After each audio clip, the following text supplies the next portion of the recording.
So Napheesa Collier just went scorched earth on WNBA leadership and Cathy Engelbert as part of her Lynx exit interview. Fee left no stone unturned in saying how much she disapproves of the people running the WNBA, who she called the worst leadership in the world. Fee said this in response, obviously, to criticism about officials, saying that no accountability is taken from the league. She also relayed an anecdote that WNBA Commissioner Cathy Engelbert apparently said to her about Caitlin Clark having the need to be grateful for all the endorsements she gets due to the WNBA platform, which is just wild to think about on its face because Clark walked into the league with a massive Nike deal. In fact, the league should be on its knees thanking Caitlin Clark. So for Engelbert, if she did indeed say that, to have that tact is just so misguided and shows, this is going to be a big conflict between the players and the league when it comes to the CBA, specifically with fees unrivaled looming. That's more or less, how you take it. Here are the statements from Napheesa Collier as she sat down at the podium. I'll play you a portion of what she had to say. Thank you all for your time today. I have prepared a statement that I would like to make before taking any questions. All right. So first of all, I'd like to congratulate the Mercury for advancing to the finals. And I want to be clear, this conversation is not about winning or losing. It's about something much bigger. The real threat to our league isn't money. It isn't ratings or even missed calls or even physical play. It's the lack of accountability from the league office. Since I've been in the league, you've heard the constant concerns about officiating, and it has now reached levels of inconsistency that plague our sport and undermine the integrity in which it operates. Whether the league cares about the health of the players is one thing, but to also not care about the product we put on the floor is truly self-sabotage. Year after year, the only thing that remains consistent is the lack of accountability from our leaders. Sorry, I had to walk here in my boot. I'm kind of out of breath. The league has a buzzword that they've rolled out as talking points for the CBA as to why they can't pay the players what we're worth. That word is sustainability. But what's truly unsustainable is keeping a good product on the floor while allowing officials to lose control of games. Fans see it every night. Coaches, both winning and losing, point it out every night in pregame and postgame media. Yet leadership just issues fines and looks the other way. They ignore the issues that everyone inside the game is begging to be fixed. That is negligence.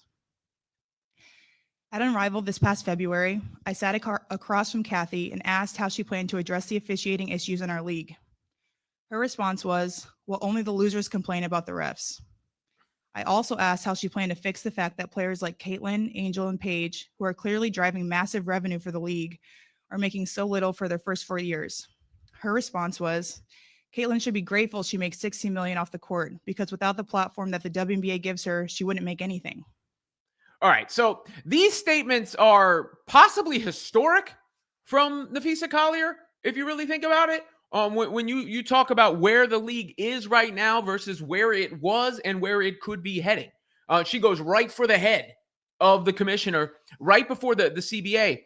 And a few things. This official thing, I've been talking about it. It's been bubbling and now it's reached a crescendo. And of course, that kind of started with Caitlin Clark and a lot of the new fans who came in and were like, WTF. Now, more people are ringing that bell and more people have seen it goes wider into the league, but it is something that needs to be addressed and is now an urgent issue. Now, you also go into the negotiations here where obviously Fee and Breanna Stewart co-founded Unrivaled.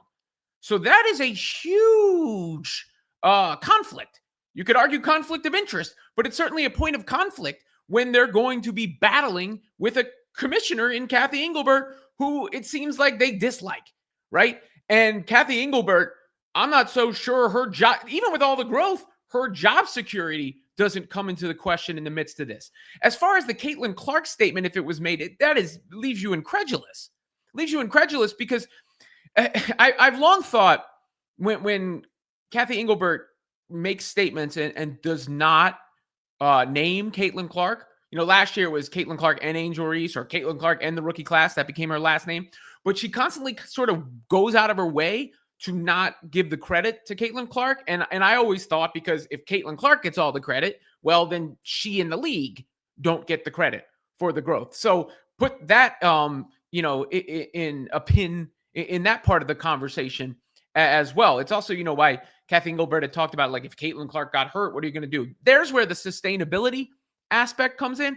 And that's a fair claim, I suppose, because when you have a league that does hinge as much on one player as the WNBA has, that is a fair point to make, but you can't make both at the same time. You can't make the lack of sustainability point and then say Caitlin Clark should be grateful for the WNBA. And because of what happened, the WNBA has been elevated so that people do look at Napheesa Collier as a figure of authority. They do, look at Caitlin Clark's teammates in Kelsey Mitchell and Aaliyah Boston. They've become stars. They do know Asia Wilson and her MVP, laden career. I brought this up at Indianapolis All-Star. When you go and you see all the banners, people now know all the players on the banners. That's part of the growth of the league. And that's what the players are going to be asking for and fighting for and saying, we are the all-stars. We are the product on the floor. You're not protecting us and you're not paying us. So what's in it for us? That's essentially their argument. She also said, Collier, at one point that the Cathy Engelbert said they should be on their knees in praising her for the WNBA media rights deal that she got them. But the media rights deal came as a result of who was watching the league. And all of that is, it's really transpired in the last couple of years, of course. But now it's, when you look into the future, it's hard to predict exactly how all this is going to play out. Because the WNBA and the players, and I maintain this, would be stupid to not reach an agreement and continue this momentum. At the same time, these issues do need to be addressed for people to find the WNBA product palatable going forward. And, when you are talking about singular stars, Fee didn't just mention Caitlin Clark there, obviously Paige Beckers, Angel Reese, and some of the other stars, they are worth a lot more than they've made. I mean, that is clear as day. There's no argument to that. Where that number winds up, we shall see. But this was a declaration of, a shot across the bow, let's put it that way, from Napheesa Collier to the commissioner of the WNBA right before the WNBA finals begin. And we'll see where, what the fine winds up being, because that's been the reaction from the league is, you said this, pay us this, but the players are going to say, pay us what you owe us. And they're going to want it paid forward in regards to the change that they're calling for right now. And Napheesa Collier did not make things smoother. She uglied it up a little bit, taking the mic and doing, an ether speech to the commissioner of the league, or treating her like Hulk did Loki in Avengers, because Fee wasn't playing any games.